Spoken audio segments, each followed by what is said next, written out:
Meie maa on tulnud külla kolinud eksperdikaupluse avamispeole. Kus te enne paiknesite ja kus on nüüd uus asukoht? Tere tulemast! Enne paiknesime samamoodi Tallinna tänaval, aga kesklinnas Tallinna 27. Nüüd me tulime siia Auriga keskusesse, kuhu olete kõik oodatud. Ja miks te kolisite? Lihtne, sest et kindlasti on juba kliendil siia mugavam tulla ja parkida. Ja siin on parem ruumipaigutus kui meie vanas kaupluses. Saame tooted paremini näidata ja kliendil on kindlasti parem endale sobiv toode siit välja valida. Pind on jäänud suhteliselt samaks, mis enne, aga paigutus on kindlasti parem ja nii ongi.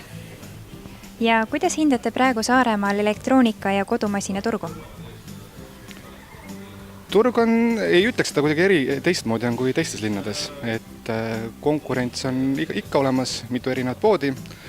Me oleme nüüd paremad kui enne ja ma usun, et selles mõttes ka Kuressaare või üldse Saaremaa elaniku jaoks on kindlasti meie uue kaupluse avamisega turg veelgi parem ja valik kindlasti suurem. Kas on ka mõningaid uusi huvitavaid tooteid müügil, mida võib-olla varem ei ole olnud? Tehnika uueneb pidevalt ja kindlasti on ka meil väga palju uudistooteid. Nii et tasub kohale tulla ja vaadata, mis uut põnevat siin pakkuda meil on.